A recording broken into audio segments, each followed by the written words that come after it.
R2, R1, quelle différence? Oula, t'as pas été très inspiré pour cette question-là. Quelle différence? Donc R1, R2, R, rendez-vous. D'accord? Donc R1, premier rendez-vous, R2, deuxième rendez-vous. Donc là, bon, de base, a priori, on part de ce que tu me dis, je vois plutôt du cycle court, j'imagine que c'est la question. Donc R1, je présente ce que je fais, R2, tu me dis oui, tu me dis non, donc c'est plus de la négo et autres. Je peux pas vraiment répondre à cette question, c'est pas le même monde. C'est pas le même monde. C'est pas la même chose de faire un premier rendez-vous avec quelqu'un, on lui présente des choses, on comprend ce qu'il veut et autres, pour peu qu'on ait déjà gratté quelques informations avant, et c'est top. Et d'un R2 dans lequel on va plutôt aller au combat, dans le bon sens du terme, où là il me dit bon, ça oui, ça non, ça oui, ça non, est-ce que vous pouvez, voilà, je veux moins cher, je veux plus cher. Enfin, je veux plus cher, ça c'est rare quand même. Mais pourquoi pas. Donc il n'y a pas vraiment de... En fait, tout est différent. Et encore une fois, et tout est différent sur toutes les phases. Hein. C'est-à-dire que ça va de la préparation jusqu'à l'attitude, jusqu'à plein de choses. Ça, c'est intéressant, ça. C'est intéressant puisque tu prépares pas un premier rendez-vous comme tu prépares un deuxième rendez-vous. T'as pas les mêmes infos. Donc si t'as pas les mêmes infos, tu prépares pas de la même manière. Et au-delà de ça, même dans l'attitude, ça c'est une super image qu'on m'avait donnée. Et une vision très simple aussi.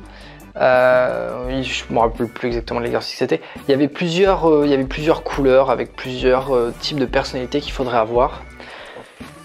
Et en fait, chaque phase de la vente a un peu son type de personnalité préférentielle. Exemple, au début d'un rendez-vous, l'idée c'est d'être sur du jaune, c'est d'être sur de la sympathie. Donc montrer qu'on est sympa, qu'on est professionnel mais qu'on est sympa, tout ça dans les 30 premières secondes. Super, on passe à la découverte, on arrive sur des cases un peu plus vertes. En gros, on se tait et on écoute. Donc là, on n'est plus le mec sympa, on est le mec qui écoute. Mais vraiment, je veux dire. Ensuite, on doit argumenter. Argumenter, il faut être millimétré, il faut être précis. On est plus sur du bleu, on est plus dans le détail. Donc il faut être quelqu'un qui soit capable d'être dans le détail. D'accord? On n'est plus dans l'écoute. Là, on est dans le fait de parler, de s'exprimer. Voilà. Donc on a un peu changé de personnalité. Quand on arrive au closing, il faut être capable de... Closing, c'est plus rouge droit au but. Il faut être capable de dire à la personne, on n'est plus dans l'écoute, on n'est plus dans le détail ou dans l'argument. Là, on est dans le OK, on y va, on n'y va pas. Et si on y va, super. Si on n'y va pas, pourquoi on n'y va pas? Qu'est-ce qui fait qu'on n'y va pas? Et donc il faut être plus incisif. Et en fait, il y a différents types de personnalités avec chaque phase de la vente. Bah, c'est pareil pour un R1 et un R2.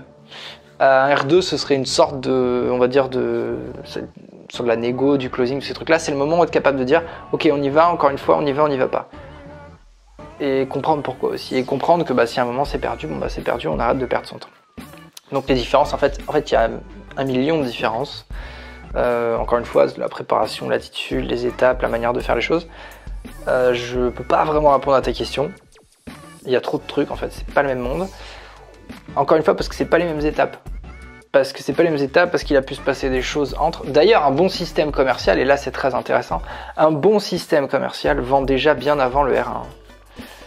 Bien avant le premier rendez-vous. Vous pouvez vendre, je dirais un truc tout classique, il y a plein d'autres choses bien plus intéressantes, mais vous pouvez vendre à travers un simple mail avec un outil envoyé ou autre qui fait un peu de teasing avant un R1.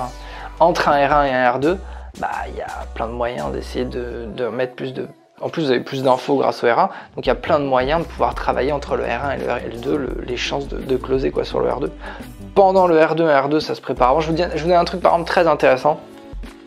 Un R2, mettons que le R2 soit encore une fois, je pars sur du cycle court a priori de la question.